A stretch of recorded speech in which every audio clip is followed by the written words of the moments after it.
This is a group presentation created by Ren and Darcy. We will begin our presentation with a brief explanation of GEE's 13 principles of effective game design, followed by definitions of terms used in games and educational games. We will finish our presentation with a discussion of the 3 of GEE's principles that are most important to us. Let's go.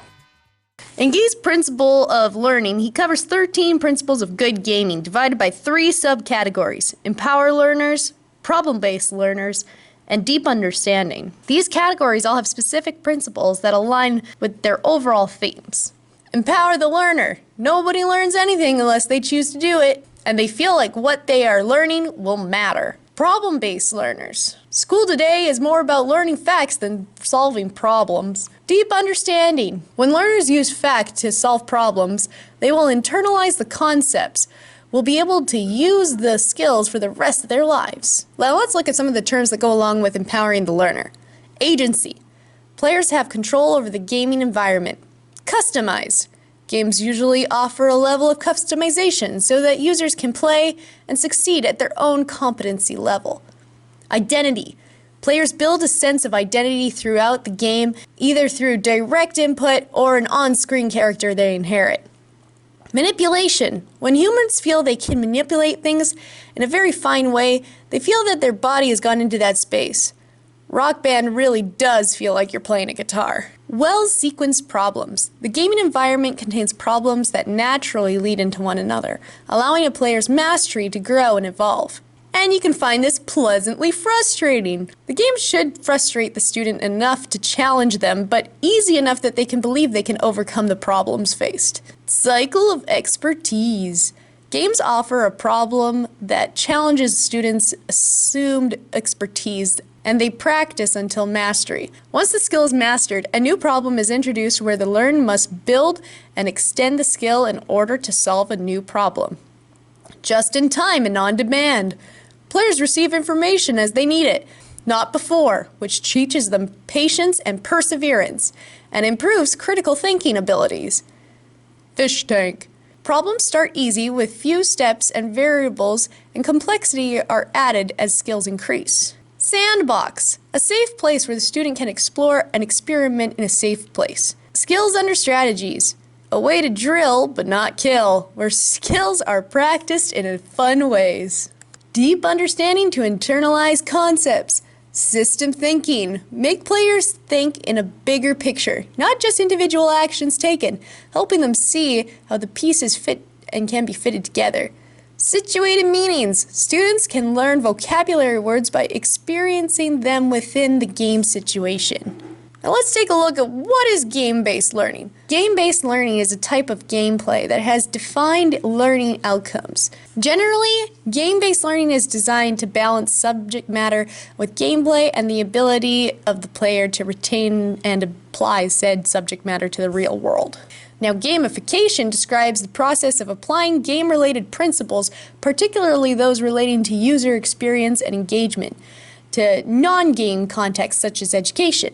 Serious games, or digital simulation as we typically refer to them, use traditional gamecraft techniques. For example, video game technology, kinetic, and strategy.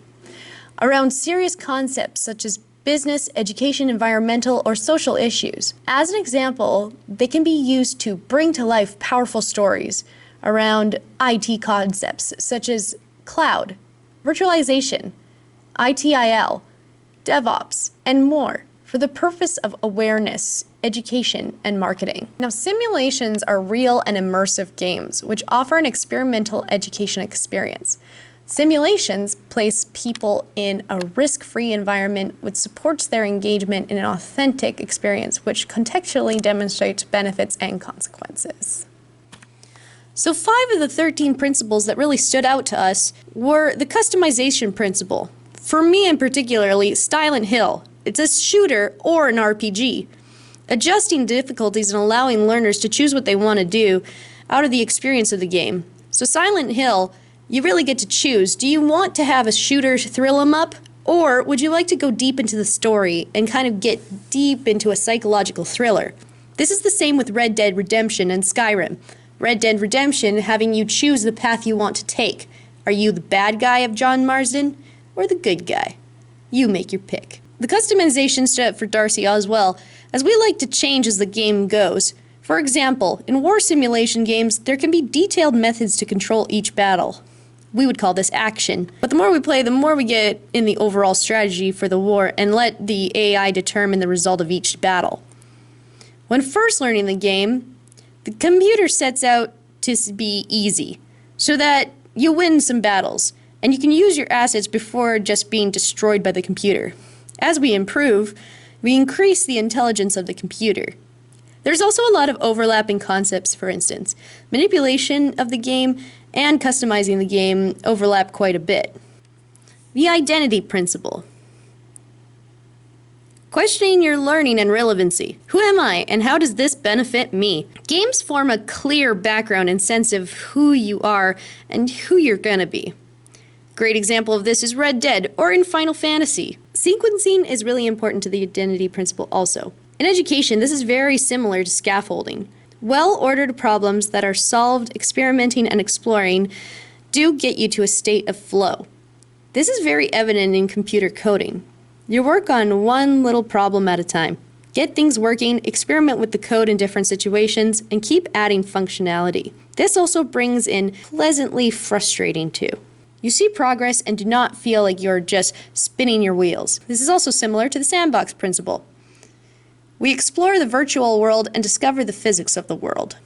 A perfect example of a game that I used to love was The Incredible Machine. There were very few instructions for the game. You play and learned. Items were given to you to create a type of machine to solve a given problem, such as light off the fireworks.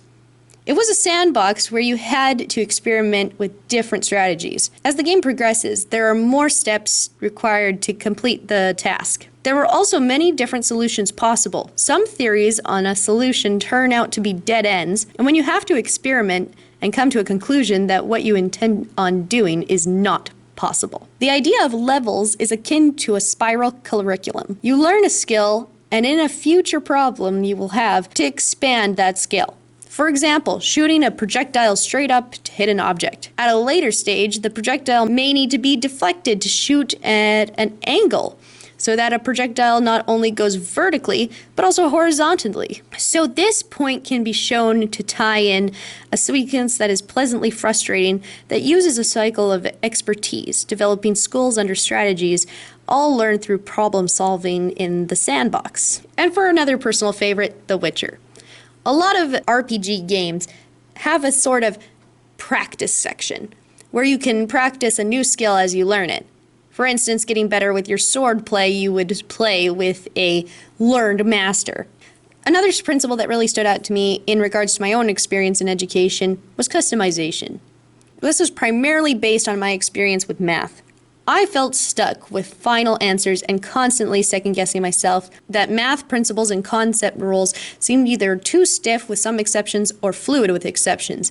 Customization on how to approach projects in a medium that is meaningful to you would probably have me in a better relationship with math. Papers were something that I would often be asked to write, but rarely would I look back at and review my thoughts on them. However, I got into the habit of making presentations and movies because I found them more enjoyable for me to review later on. I think this story also kind of leads into the identity principle.